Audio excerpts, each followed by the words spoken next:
अस्सलामुअलैकुम मेरे भाइयों, let's talk about market updates. और आज के वीडियो के अंदर हम जरा डिटेल में मार्केट के करंट सेंटिमेंट्स को समझने की कोशिश करते हैं। टेक्निकल पर्सपेक्टिव से मार्केट को देखने का एज सच इतना ज्यादा फायदा नहीं है, क्योंकि मार्केट इस टाइम पे फंडामेंटल्स और रूमर्स के ऊपर ड्राइव्ड हो रही है, और जो भी मेजर करेक्शन हमारे पास प्रोसीड हुई है वो लीड हुई है फंडामेंटल इंपैक्ट के ऊपर। तो हम जरा इन शॉर्ट मार्केट के सेंटिमेंट्स को समझते हैं और उसके अकॉर्डिंगली जो भी आपने प्लानिंग करनी है वो जरा हम डिस्कस करते हैं। सबसे पहले तो देखो मेरे भाइयों के मार्केट हमारे पास जिस टाइम पे ये अगर हम 2-3 दिन पहले चले जाएं तो ऑलरेडी करेक्शन एक्सपेक्टेड थी। मैं आप लोगों को कंसिस्टेंटली जब इथेरियम 2600 अबव ट्रेड हो रहा था, मैं 2400 की रेंज एम करवा रहा था, बिटकॉइन $61,000 की रेंज एम करवा रहा था। तो देखो मेरे भाइयों, पहली चीज तो अपने माइंड में ये क्लियर करो कि अगर हम इन्वेस्टर पर्सपेक्टिव से देखें या कोर टेक्निकल पर्सपेक्टिव्स में से देखें तो मार्केट में ऑलरेडी करेक्शन एक्सपेक्टेड थी, जो मार्केट में आनी थी।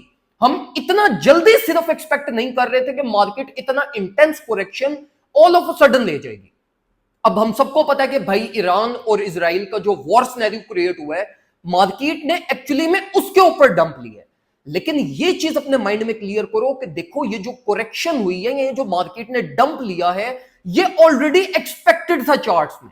तो देखो इट मींस के जो 90% स्मार्ट मनी थी या जो इंस्टीट्यूशनल जो प्ले होना था वो ऑलरेडी वेट कर रहा था किसी इवेंट के लिए या लोअर एंट्रीज के लिए। सोने पे सुहागा हुआ, उन्होंने जो अपनी प्रॉफिट सिक्योरिंग करके स्टेबल्स में बैठे हुए थे, उनको अब लोअर अपॉर्चुनिटी मिल रही है। तो देखो इन्वेस्टर अपना बाय प्लान, इन्वेस्टर अपनी एक्यूमुलेशन करेगा इस टाइम पे, क्योंकि मार्केट बिल्कुल परफेक्टली फंडामेंटल्स और टेक्निकल्स, फंडामेंटल्स की जो इंपैक्ट पड़ा है वो टेक्निकल्स के साथ इन लाइन था। मतलब टेक्निकल्स में भी करेक्शन एक्सपेक्टेड थी, फंडामेंटल्स इंपैक्ट पड़ा और मार्केट एकदम से डंप कर गई।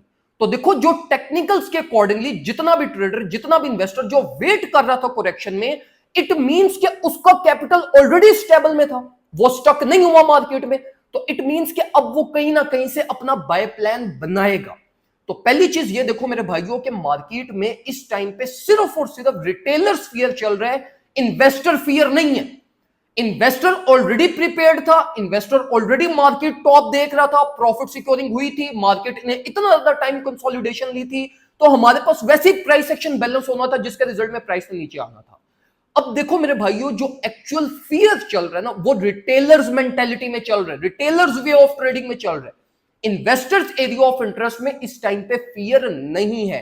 इन्वेस्टर अपना बाय प्लान बनाएगा, चाहे वो बिटकॉइन को 60 से बाय करे, 58 से करे या 61 से करे, बाय प्लान्स बनेंगे, यहीं से बाइंग होगी और मार्केट आपको रिलीफ देगी। इसी के साथ साथ इथेरियम को आप कंसिडर कर लें, तो जब इथेरियम ने 2670 का एक्सपोजर लिया, 2700 का एक्सपोजर लिया, आप मेरे प्रीमियम ग्रुप में चले जाओ, उस टाइम पे मैं 2470 एम करवा रहा था फ्यूचर सेटअप के लिए। मतलब जब बिट इथेरियम हमारे पास ऑल द वे 2700 ट्रेड हो रहा था, तो कोई ना कोई तो टेक्निकल पर्सपेक्टिव था हमारे पास जो करेक्शन एम करवा रहा था, जिसकी बेसिस के ऊपर मैंने भी 2470 से एंट्री दी थी। तो देखो टेक्निकल प्लान्स आपको एग्जीक्यूट करवाने पड़ेंगे। अगर आप ये कह रहे हो कि मैं वेट करूं बाद में बाइंग करूंगा, तो ये इस टाइम पे ऑप्शन नहीं है। आपके पास जो चीज बचती है वो ये बचती है कि अपने सेंटिमेंट्स को कंट्रोल करो, अपने इमोशंस को कंट्रोल करो और अपनी रिस्क मैनेजमेंट करो।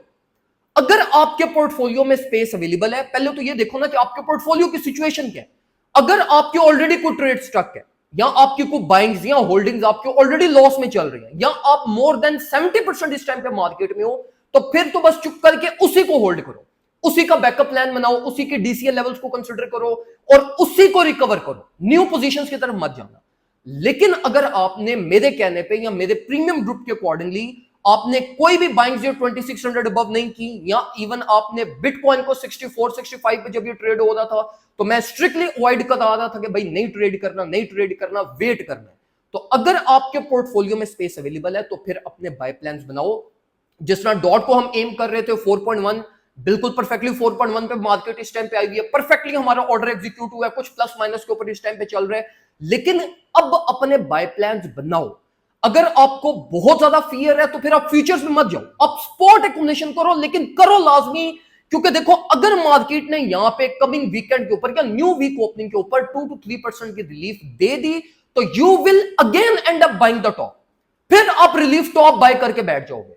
तो वो जो आपने फिर बाद में इमोशनल होना है, पैनिक डिसीजन लेने हैं, उससे बेहतर यह है कि अभी स्पॉट बाइंग कर लो। जिस तरह मैंने अभी आज स्पॉट में इथेरियम को ऐड ऑन किया, मेरी डॉट की पोजीशन एक ओपन है, इसलिए मैं बहुत ज्यादा मार्केट के अंदर हैवी नहीं जाना चाह रहा, लेकिन स्टिल मैं मार्केट के अंदर इस टाइम पे स्टेप्ड इन हूं। तो ये चीज यहां पर बहुत इंपॉर्टेंट है कि अपनी रिस्क मैनेजमेंट करें, जैसे आपके पोर्टफोलियो में अगर स्पेस अवेलेबल है उसके अकॉर्डिंगली कुछ ना कुछ आप मार्केट में अपना लेकर जाएं, ताकि कल को परसों को अगर मार्केट रिलीफ लेती है तो आप पैनिक ना हो, और अगर मार्केट नीचे भी आती है तो आपके पास बैकअप प्लान अवेलेबल होना चाहिए। और बैकअप प्लान तभी आपका बनेगा जब आपकी रिस्क मैनेजमेंट प्रॉपर होगी, आपकी ट्रेड लो लिवरेज के साथ होगी, आप गैम्बलिंग ना कर रहे हो, और एट द एंड आपके पोर्टफोलियो में स्टेबल्स की कुछ सर्टेन अमाउंट अवेलेबल हो जो आपकी पोजीशन को बैलेंस कर सके या अल्टीमेटली आपके एंट्रिंग या पोजीशन को नीचे लाने में हेल्प कर सके। तो इस तरीके से इस टाइम पे प्ले आउट करो। जितनी भी अपडेट्स और जो फर्दर इंपॉर्टेंट चीजें होंगी वो मैं इंशाल्लाह अपने प्रीमियम ग्रुप में साथ साथ शेयर करता रहूंगा, and we will make sure कि आपकी प्रॉपर एंट्रीज हो। अगर मार्केट क्रैश भी करेंगे, इस तरह के स्वां इवेंट्स भी हो, तो at the end of the day आपका किसी भी किस्म का मेजर लॉस ना हो और आपकी रिकवरी प्रोड्यूस हो सके। तो अगर आपने प्रीमियम ग्रुप ज्वाइन नहीं किया, फौरन से पहले व्हाट्सएप के ऊपर आए, डिस्कॉर्ड के ऊपर हमारा ग्रुप है, $30 ईयरली चार्जेस हैं, एक दफा आपने फीस पे करनी है, पूरा साल आप हमारी प्रीमियम सर्विसेज को एंजॉय करेंगे। दुआ में मुझे याद रखिएगा, अपना ख्याल रखें, अल्लाह हाफ़िज़।